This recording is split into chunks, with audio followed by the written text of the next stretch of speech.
everyone, thank you so much for watching my videos on my 330i and my 328i. Today I'll be doing an update on what I've done to the car in terms of maintenance with labor costs and also parts. Start off with differential fluid. So I use Motul for my differential fluid, also on my other car, and on the 330i it was at 195,000 miles already. I was thinking if the previous owner have done the differential fluid, I'll be driving this car really hard, so I need the differential fluid to be done just in case, because the diff is really important part for BMW rear-wheel drive. And I decided to go with Motul, as I've always have. When the differential fluid came out, it was actually not that dirty. It looked almost brand new. Maybe he's done it, but just to be safe, I did differential fluid, and this costed a total of $124. This is everything for the labor and the differential fluid costs. This item on the list, this was before the differential fluid. I did brake fluid, power steering fluid, and clutch fluid. So the brake fluid and clutch fluid are in the same reservoir, so they just take ATE type 200, which is .4. It's a German fluid. And also for power steering, CHF11S. All BMW hydraulic systems use CHF11S, especially the E90s. And I just did that. This all costed $474. To baseline, I just pretty much baseline all the fluids just in case. So now every 2 years, I'll just be doing this. But I might be changing my brake fluid to a really higher temp brake fluid. That's about it. Now on to the next one. Important, this is oil. So for my oil change, it costed $88.87. Oil filter was the MAN oil filter. Engine oil was 5W40 XS by Motul. This oil has treated me really well in the past, and I just decided to use it again.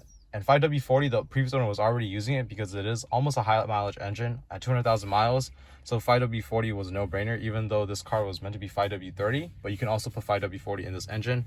Plus, summer was coming up, and a higher temp means for thicker oil, so that's why I use 5W40. I'll be showing the next one now. A lot of people overlook this when they get E90s, but you gotta do the belt tensioner, idler, pulley, and drive belt.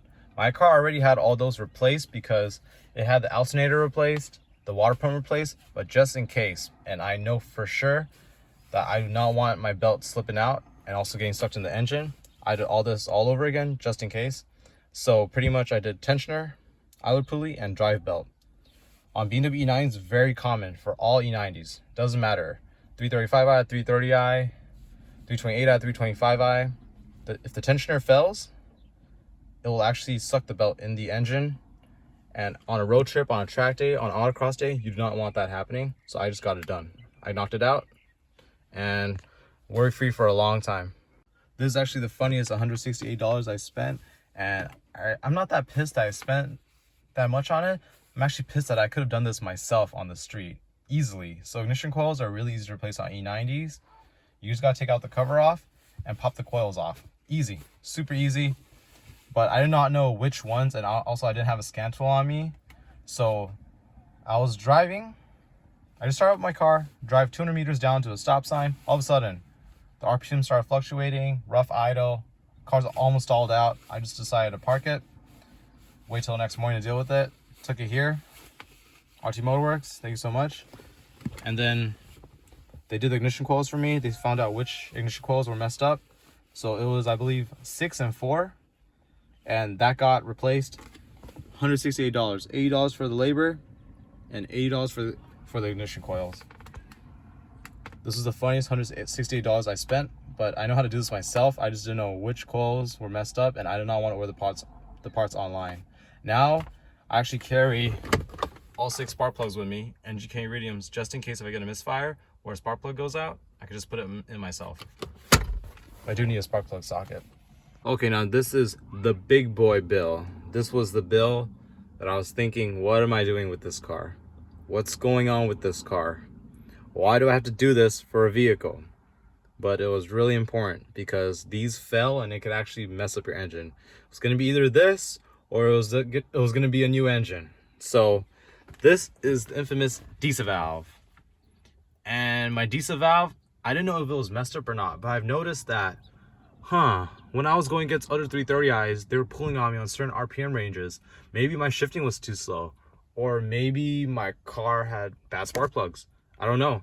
But I checked my spark plugs and they were fine. And then I decided to take off the air filter, the whole intake. I'll try to get to the manifold. I even relocated my power steering fluid reservoir to another place. I just took out the throttle body, everything, to check the diesel valves. And I checked the bigger diesel valve. I pulled it out, and I literally did not see the valve inside the whole diesel mechanism. And that's when I found out, okay, it's either stuck in the intake manifold or it's probably in my engine already. And that's what caused me to drive to R2 Motorworks again in the morning to do all this. So I did all this because once you're in there, might as well, you know?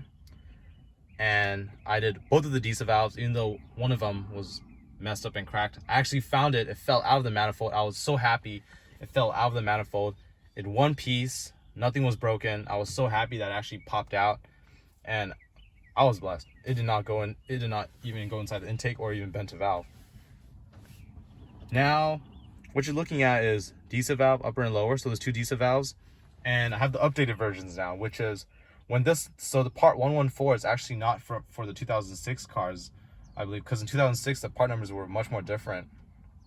Both of these diesel valves are the newer edition, the newer revisions of it. So I have two new diesel valves on my car, the latest ones. I'm sure it makes a difference, and I don't think they're ever gonna break again. Hopefully not. Knock on fake wood.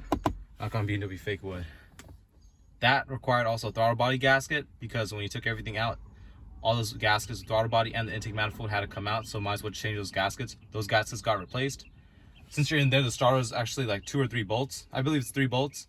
So the starter got replaced. My car starts up way faster now. It has the newest starter on it, the newer Bosch starters. They're all the same, I think. And I got the starter replaced, starter bolts replaced. Oh, and the breather hoses. If you ever get near the valve cover or take out the intake manifold, you are gonna mess up the breather hoses. And you gotta replace it on 330i, because that can either cause fires or that can mess up with your oil consumption or anything. Just change your breather hose because you're already there. Might as well. It was a $55 part, OEM. These are all OEM parts. I paid OEM for everything, all worth it. This came out to a total of $1,568. $1,560.80. That number right there, you can actually buy Acura Integra shell probably, or an old Honda, or even an old Toyota manual. But I did this because I love this car. This car is super fun, and it really needed this, because without this car wouldn't be a 330i. It was losing a lot of power, and the new diesel valves make a huge difference. This car pulls in the mid-range and in the high and in the upper RPMs now super smoothly. I don't have to deal with anything. When I start it up, I have no worries. Battery's still new. The starter is now new. It just starts up right away all the time. I'm so happy because of this. Diesel valves, you guys gotta do them, but always check first. Just take out the intake, move the power steering fluid reservoir, check your throttle body. Really easy. It takes probably about 30 minutes now. I could probably do it in 30 minutes, and you're good. Check your diesel valves, please. How the car sits as of right now, it has yellow fog lights. The whole housing is yellow. It's not vinyl wrapped. It's not an overlay. It's actually a yellow fog light with the yellow bulb inside. And it took like 3 8mm bolts, APEC Arc 8s, staggered setup, 8.5, 9 in the rear. Pilot Super Sports now.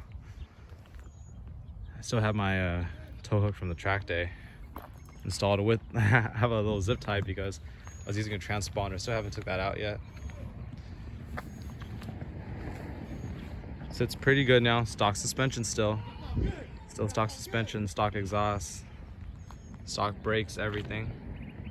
But yeah, this is how it sits now. This is my update of my 330i. Thank you guys so much for watching. Please stay tuned for more videos. Single exhaust pipe. I have a bunch of stickers from all the beaches I went to with this car. 330i, guys.